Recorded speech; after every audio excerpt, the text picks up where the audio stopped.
والحمد لله رب العالمين۔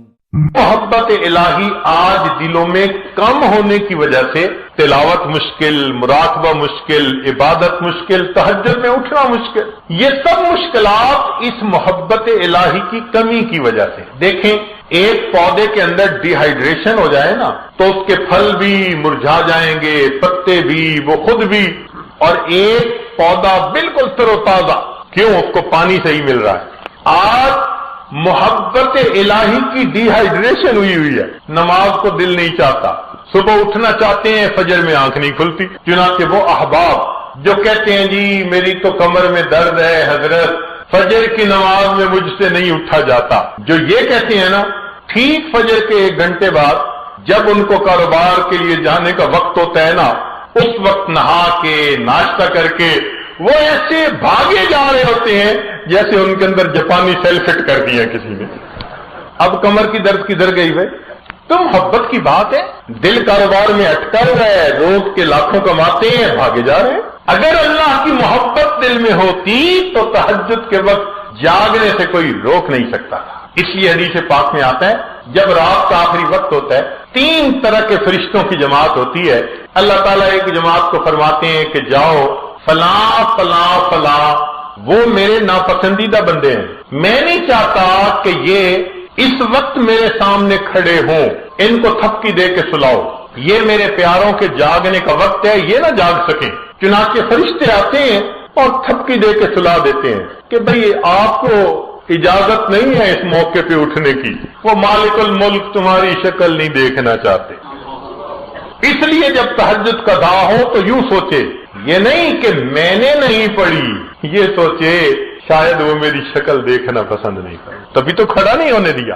سلا دیتے ہیں سب کو۔ پھر دوسری جماعت فرشتوں کی فرمایا کہ جاؤ فلاں فلاں میرے بڑے مقبول محبوب بندے ہیں، محبت کرنے والے، ان کو جگاؤ تاکہ وہ اٹھیں، میرے سامنے سجدے کریں، ہاتھ اٹھائیں، میں ان کی مرادوں کو پورا کر دوں۔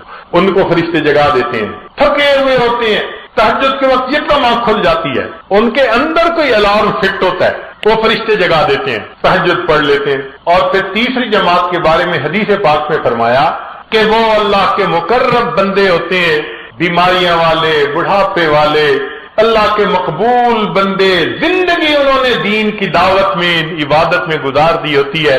اللہ فرماتے ہیں اچھا یہ میرا بندہ عبادت کرتے کرتے اب اس بڑھاپے کی عمر کو پہنچ گیا، فرشتوں جاؤ جا کر ان کی کروٹ بدل دو، یہ چاہیں گے تو لیٹے رہیں گے، چاہیں گے تو جاگ جائیں گے، میں ان کے جاگنے پہ بھی راضی، میں ان کے سونے پہ بھی راضی۔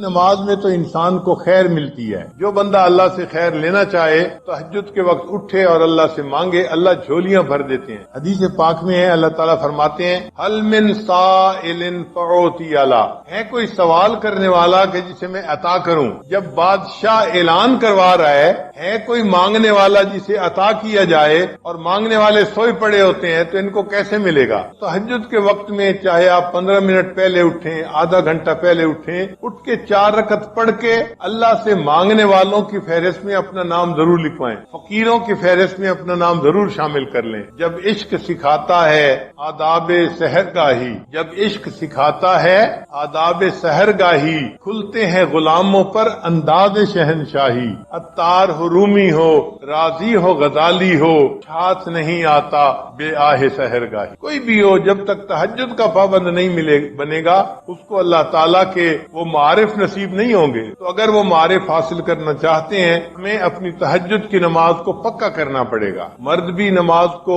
پابندی سے پڑھیں، عورتیں بھی نماز کو پابندی سے۔ یہ سب سے افضل نماز ہے سالکین کے لیے تہجد کی نماز۔ پھر اس کے بعد اشراق کی نماز ہے۔ اشراق کی نماز یہ ہے انسان فجر کی نماز پڑھے، پھر اپنی جگہ پر بیٹھے ہوئے تلاوت کرے، تسبیحات پڑھے، اور جب سورج ایک نیزہ اوپر آ جائے تو اس وقت 2 رکعت 4 رکعت نوافل پڑھ لے، وہ اشراق کی نماز کہلاتی ہے۔ اور حدیث پاک میں ہے کہ اس نماز کو پڑھنے پر اللہ بندے کو ایک حج اور ایک عمرے کا ثواب عطا فرماتا۔ ہم تو ثواب کی خاطر پڑھتے ہیں نا، لیکن جو اللہ والے ہوتے ہیں نا وہ ثواب کی خاطر پڑھتے ہیں، مزے کی خاطر پڑھتے ہیں۔ ان کو ثوابوں کی طلب کم ہوتی ہے، اپنے محبوب سے محبت کا تعلق نبھانے کا کو شوق زیادہ ہوتا ہے۔ حضرت خواجہ مجذوب رحمۃ اللہ فرماتے ہیں بندگی سے ہمیں تو مطلب ہے، بندگی سے ہمیں تو مطلب ہے، ہم ثواب و عذاب کیا جانے، بندگی سے ہمیں تو مطلب ہے، ہم ثواب و عذاب کیا جانے، کس میں کتنا ثواب ملتا ہے والے حساب کیا ہے، والوں کو ان حسابوں کا کیا پتا،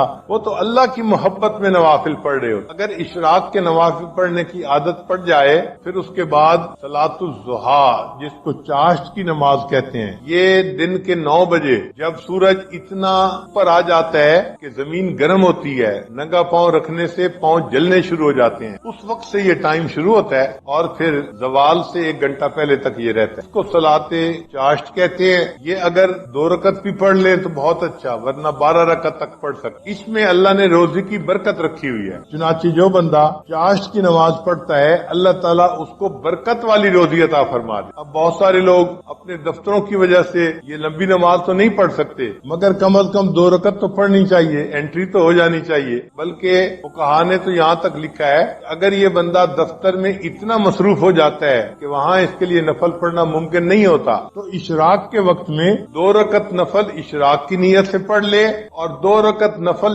چاشت کی نیت سے پڑھ لے، اللہ اس کو بھی قبول فرما لیں گے۔ تو اشراق اور چاشت تو اس طرح ہو گئی۔ پھر اس کے بعد تیسری نماز ہے، اس کو صلاۃ اوابین کہتے ہیں، وہ مغرب کے بعد 6 رکعت پڑھنی ہوتی ہیں نفل، مغرب اور عشاء کے درمیان میں۔ کوئی مشکل نہیں، اگر انسان ہمت کر لے تو پڑھ سکتا ہے۔ 6 رکعت نفل پڑھنے پہ 5 منٹ لگتے ہیں یا 6 منٹ لگتے ہیں، لیکن اجر پتہ ہے کتنا؟ حدیث پاک میں ہے کہ جو بندہ اوابین کے 6 رکعت نفل پڑھتا ہے اللہ اس کو 12 سال کی عبادت کا ثواب عطا فرما دے۔ 6 رکعت پڑھنے پر 12 سال کی عبادت کا ثواب ملا، سوچئے یہ کتنا بڑا انعام ہے۔ جو لوگ حفاظ ہیں وہ تہجد میں قرآن پڑھا کریں، منزل جو ہوتی ہے نفلوں میں۔ اگر تہجد میں اٹھنا مشکل ہے تو پھر دوسرا طریقہ مغرب اور عشاء کے درمیان 2 رکعت 4 رکعت میں اگر ایک پارہ پڑھ لے کیونکہ قرآن پاک کی منزل پکی رہے گی ہمیں۔ رات کی نماز کو تہجد کی نماز کہتے ہیں۔ تو گویا 5 فرض نمازیں ہوئیں اور 4 نفل نمازیں ہوئیں، اشراق، چاشت، اوابین، تہجد۔ تو جیسے عام لوگ 5 فرض نمازوں کا اہتمام کرتے ہیں، جو سالکین ہوتے ہیں ان کو 9 نمازوں کا ایسے اہتمام کرنا چاہیے۔ ان کے لیے یہ 4 نمازیں بھی محبت کی بنا پہ فرض کی مانند ہوتی ہیں نفل نمازیں، لیکن محبت کے میدان میں وہ اس طرح اس کو ادا کرتے ہیں جیسے فرض ہوتا ہے۔ پھر اس کے بعد بھی کچھ نمازیں ہیں۔ انسان جب وضو کرتا ہے تحیت الوضو 2 رکعت نفل پڑھنے وہ بھی مسنون ہے۔ مسجد میں داخل ہوتا ہے تو 2 رکعت تحیت المسجد پڑھنا یہ بھی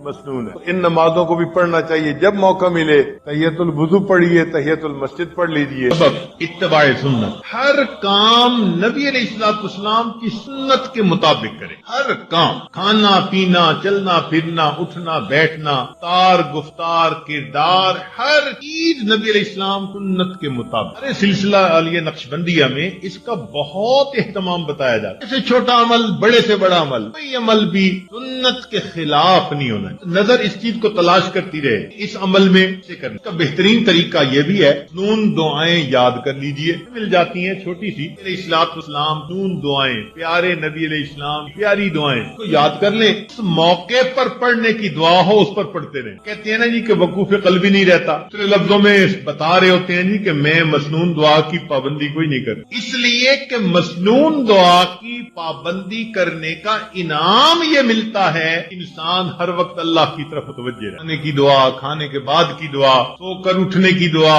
سونے سے پہلے کی دعا، سے ملنے کی دعا، گھر میں داخل ہونے کی، نکلنے کی، موقع کی دعائیں ہیں۔ نون دعاؤں کی برکت سے اللہ تعالیٰ وقوف قلبی کا رکھنا آسان ہو۔ آپ اس کا تجربہ کر لیجئے، جب آپ محسوس کریں نا کہ میں وقوف قلبی کا دھیان نہیں رکھ سکتا، رکھنا مشکل ہے، آپ محسوس کریں گے کہ سنت دعائیں پڑھنے میں آپ کوتاہی کر رہے ہیں، ان کی پابندی کریں تو میٹیکلی اللہ کی طرف دھیان رہے گا، توجہ رہے۔ دل کو زندہ کرنے کا ایک اور عمل لیل، تہجد کی نماز۔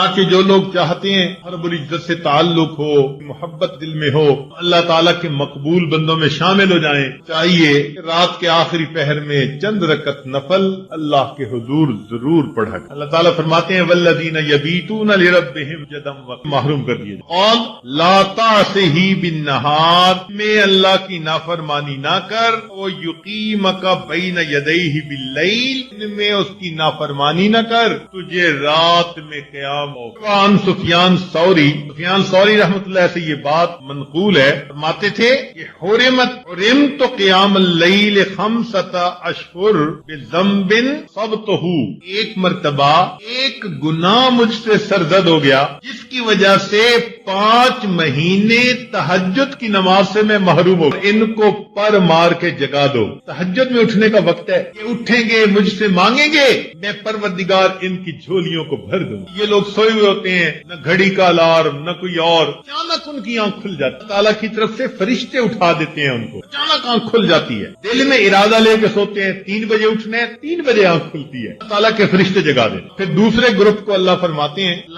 فلاں میرے ناپسندیدہ بندے ہیں، انہیں پسند نہیں کرتا، جاؤ اور ان کو تھکی دے کے سلا دو، میرے نیک مقبول بندوں کے اٹھنے کا وقت ہے، تمہارے گھر کو گرا دیا گیا۔ بڑھیا نے آسمان کی طرف دیکھ کے کہا اللہ میں تو یہاں نہیں تھی، تو تو یہی تھا، میں یہاں نہیں تھی، تو تو یہی تھا۔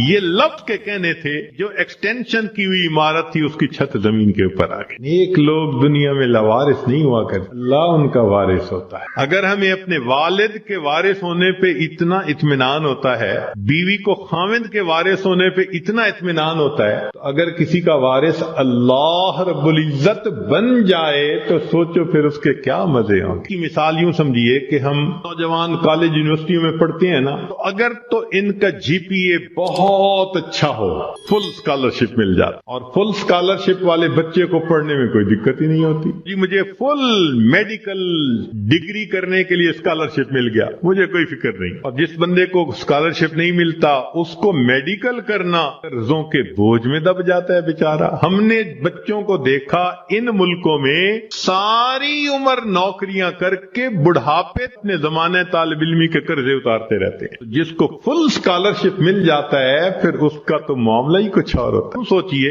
ایک 100 منزلہ عمارت ہے، اس میں لفٹ لگی ہوئی، ایلیویٹر لگا ہوا ہے، ہمارا کام ہے بس پش دبا کے دروازہ کھولیں اور سوار ہو جائیں، پھر 100ویں منزل پہ پہنچنا تو کوئی مشکل نہیں نا۔ اور ایک 100ویں منزل سے رسہ نیچے لٹکا ہوا ہے، ایک بندہ رسے سے چڑھنا چاہتا ہے، پریشان ہوگا، کتنا وہ مصیبت میں پڑے گا، اتنا بڑا رسک لے گا، اور اگر رسہ ہاتھ سے چھوٹ گیا تو مر بھی سکتا ہے۔ جیسے ایلیویٹر سے اوپر جانا اور رسے سے اوپر جانا کتنا دونوں میں فرق ہے، اس سے زیادہ فرق ہے اللہ کی سرپرستی میں آ کے زندگی گزارنا ایلیویٹر سے منزل پہ پہنچنے والی بات ہے، اور گناہوں کے ساتھ رسے سے لٹک کے زندگی گزارنا 100 منزلوں پہ جاننے والی مشکل بات۔ ہم گناہ کر کر کے اپنے آپ کو اللہ کی سرپرستی سے نکال دیتے ہیں، اور جب سرپرستی سے نکل جاتے ہیں اللہ حال پہ چھوڑ دیتے ہیں، جاؤ تم جانو تمہارا کام جانے، ہماری تو مانتے نہیں۔ شیطان ہمیں بہکاتا ہے، لوگ بھی دھوکے دیتے ہیں، امیدیں توڑتے ہیں، بندہ دنیا میں دھکے ہی کھاتا پھرتا ہے، کشتیاں کرتا ہے اپنے حالات سے، لنگوٹ باندھ باندھ کے اترتا ہے، میں اس مصیبت کو پریشانی سے جان چھڑاؤں، اس سے چھڑاؤں، ایک سے جان نہیں چھوٹتی دوسری اوپر سے، دوسری سے جان نہیں چھوٹتی تیسری اوپر۔ پنجابی زبان میں شعر کسی نے لکھا ہے، اس کا ترجمہ بھی کر دوں گا۔ دکھی حیاتی دے پینڈیاں وچ کدی راہ پہ گئے کدی بھول دے رہ، دامن امید دا چھڈیا نہ لکھ جھکڑ انیریاں دے چل دے رہ، جھڑ دے جھڑے ہوئے پتیاں وانگ سی تیرے جہان وچ رل دے رہ، دامن امید دا چھڈیا نہ اسی نال تقدیر دے گھل دے رہ۔ جیسے پت جھڑ کے موسم میں خشک پتا ہوتا ہے، کبھی ہوا نے یہاں پھینکا کبھی وہاں پھینکا، اللہ کا سہارا چھوڑ کے بندے کا یہی حال ہوتا ہے۔ ایک ہے نیکوکاری کو اختیار کرنا اور اللہ کی سرپرستی میں آ جانا، اللہ ہر کام کو سنوار۔ حدیث پاک میں ہے میرے بندے صبح کے وقت اگر میری عبادت کر لیا کر میں سارا دن تیرے کاموں میں تیری کفایت کروں گا.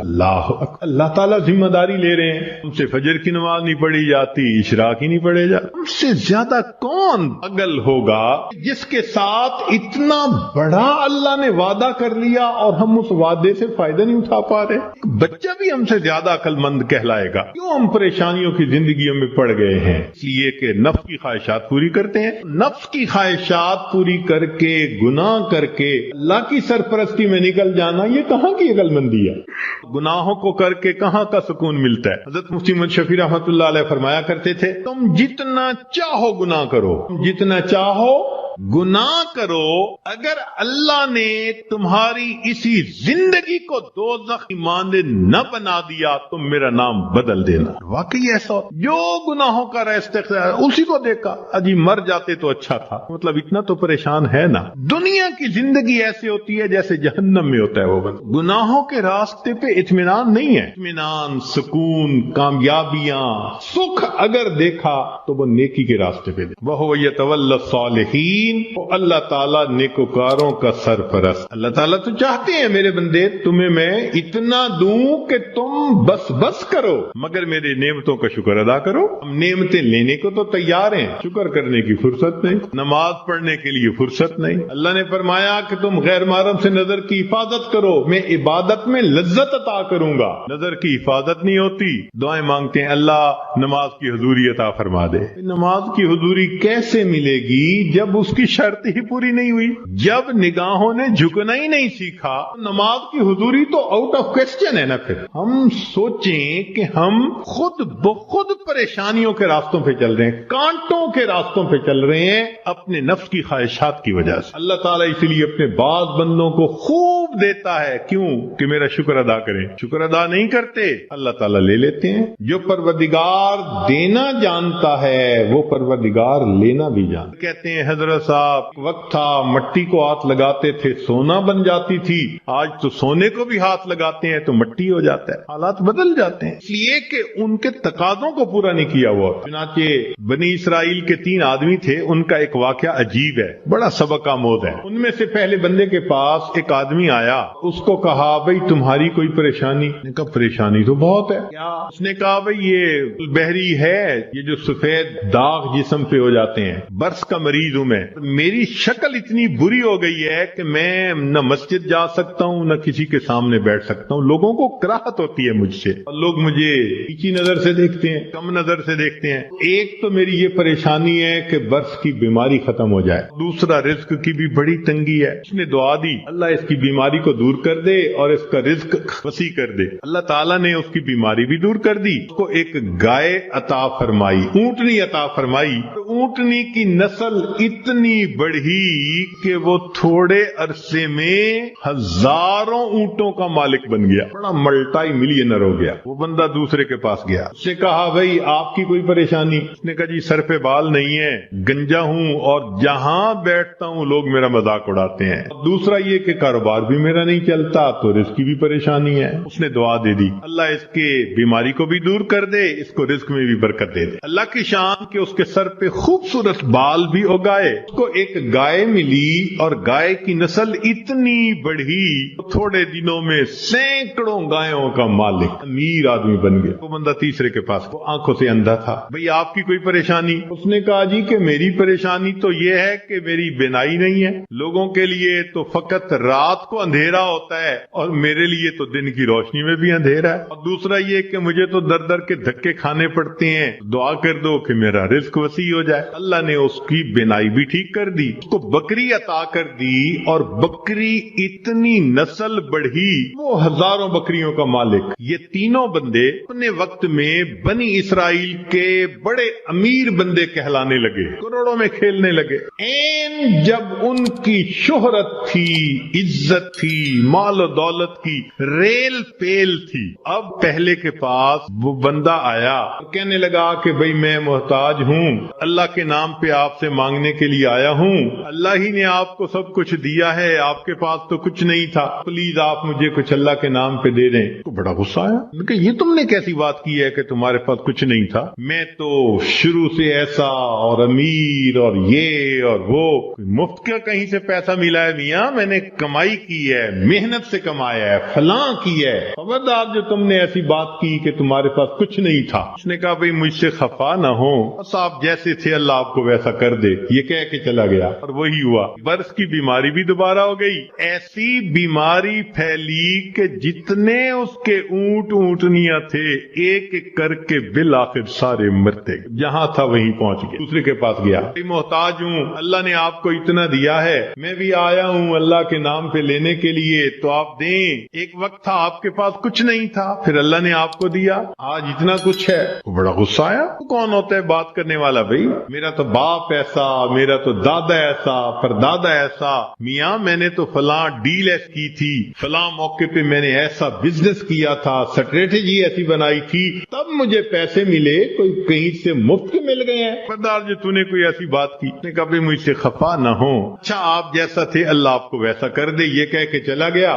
نتیجہ یہ کہ سر کے بال بھی اس کے ختم اور جتنی گائیں تھیں وہ ساری کی ساری بالآخر مر گئی. جہاں تھا وہیں پہنچ. یہ تیسرے کے پاس اس کو جا کے کہا کہ بھئی محتاج ہوں، فقیر ہوں، اللہ کے نام پہ مانگنے آیا ہوں، جس اللہ نے آپ کو دیا، آپ کے پاس تو کچھ نہیں تھا، آج اتنا کچھ اللہ نے دیا ہے تو بھئی مجھے بھی دے دیں. اب اس نے یہ بات کہی، سننے والے بندے کی آنکھوں میں آنسو آ گئے. اس نے کہا تم نے بالکل سچ کہا. اندھا تھا، در در کے دھکے کھاتا تھا، لوگوں سے بھیک مانگتا تھا. خدا کا بندہ آیا، اس نے مجھے دعا دی، اللہ نے میری بینائی بھی ٹھیک کر دی اور مجھے ایک بکری رب نے دی تھی، پھر اس ایک بکری میں اللہ نے برکت ڈال دی. آج تو میاں دو پہاڑوں کے درمیان جتنی بکریاں پھر رہی ہیں یہ ساری میری ہیں. تم آج اللہ کے نام پہ مانگنے آئے ہو، جتنی بکریاں دل چاہتا ہے اس وادی میں سے تم لے کے چلے جاؤ. جب اس نے یہ بات کہی،